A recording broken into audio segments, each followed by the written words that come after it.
وہ راتیں بھول کے جب اکٹھے بیٹھ کے شراب پیتے تھے، وہ تو بیچارہ دکھتا ہوا دل لے کے مسجد میں آتا ہے کہ چلو وہاں نیکی کا ماحول ہوگا، زبانیں شائستہ ہوگی، میں جاؤں گا تو مجھے عزت کی جا پہ بٹھائیں گے.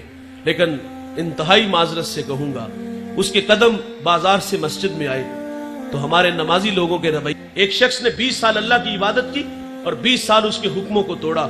40 سال عمر ہوئی، آئینے کے سامنے ایک دن آگے کھڑا ہوا، داڑھی میں کچھ سفید بال نظر آئے تو رونے لگا.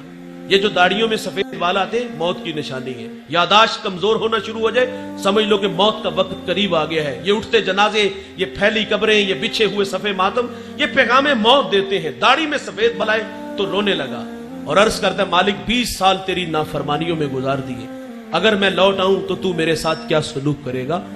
غائب سی آواز آئی، تو نے 20 سال میری عبادت کی، میں نے تیری عبادت کو قبول کیا، پھر 20 سال میرے حکموں کو توڑا، میرے راہوں سے دور چلا گیا، میں نے تیرا انتظار کیا، تجھے مہلت دی، آج تو 40 سال بعد آ گیا ہے.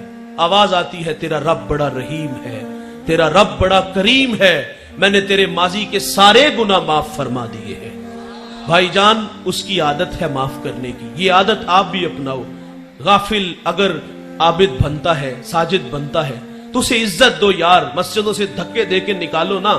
مسجدوں کی حالتیں آپ لوگوں کے سامنے، کتنی بڑی بڑی مسجدیں ہیں لیکن ویران پڑی ہے. ہمیں تو خوش ہونا چاہیے تھا یار، اس کی پیشانی میں سجدوں کا نور آیا ہے، اس کی آنکھوں پر حیا کے پہرے آئے ہیں، اس کے کانوں میں قرآن کے نغمے آئے ہیں، اس کے لبوں پر سونے محمد کے ترانے آئے ہیں. ہمیں تو جگہ دینی چاہیے تھی، لیکن ہمارے رویے اتنے تلخ نکلے کہ وہ پھر ان راہوں سے دور چلا گیا. کسی کو شرمندہ نہ کرو. میں آپ کو مسجد سے گھروں کا ماحول بتاتا ہوں. ہمارے گھروں کا ماحول بھی بڑا تلخ ہے اور وہاں بھی شرمندگی کا جو ماحول ہے میں آپ لوگوں کے سامنے رکھتا ہوں. اور بالخصوص یہ جو سسرال کا معاشرہ ہے، یقین مانو یہ تو انتہائی ظالم معاشرہ ہے. میں نے کیمبرج یونیورسٹی کی ایک ریسرچ پڑھی ہے، وہ کہتے 60% بچیاں سسرالی رویوں کی وجہ سے دکھی ہیں. بہو سے چینی کا کپ ٹوٹ جائے نا تو ساس کہتی گھر سے لائی ہوتی تو تجھے قدر ہوتی، جو ماں نے دیے ہیں وہ استعمال کرو.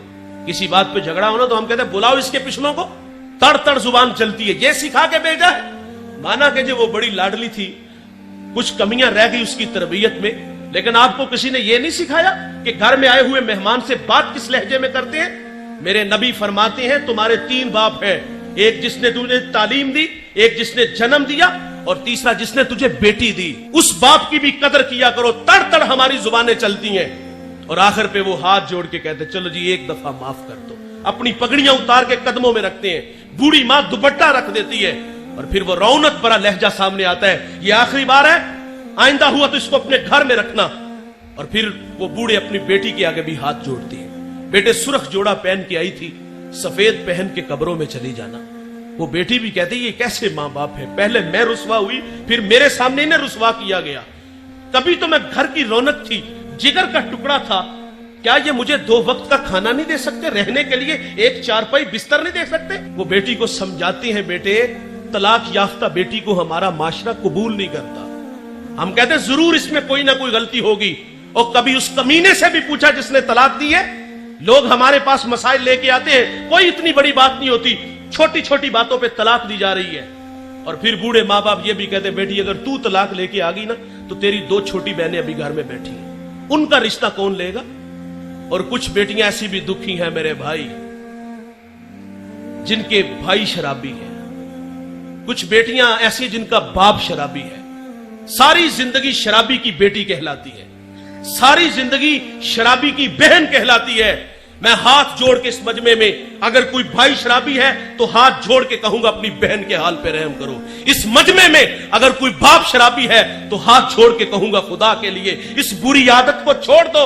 وہ تو پہلے ہی بڑی دکھی ہیں لیکن ہمارے رویوں کی وجہ سے انہیں ساری زندگی تانے سہنے پڑتے. اور کچھ بیٹیاں ایسی جن کے ہاں اولاد نہیں ہوتی، ہم کہتے بیٹے اس کو طلاق دو، تیرے لیے لڑکیوں کی کوئی کمی نہیں ہے. اور یہ کوئی گڈی گڈے کا کھیل ہے بھائی، یہ ٹشو ہے جسے یوز کیا اور پھینک دیا. ہمارے گھروں میں بیٹیاں نہیں ہیں، یہ آزمائش ہماری بیٹی پہ بھی تو آ سکتی ہے. اور اگر صرف بیٹیاں ہونا تو ہم پھر بھی نہیں جینے دیتے. اللہ نے مجھے بیٹی دی، میں نے اللہ سے مانگ کے لی. ساتھ والے کمرے سے رونے کی آواز آئی تو میں نے اپنی ساسو ماں سے عرض کیا کہ دیکھیں خیریت ہے، ماں چل بسی یا بچے کو کچھ ہوا. وہ 2 لمحوں کے بعد واپس آئی تو آگے بتا دی 4تھی بیٹی ہوئی ہے.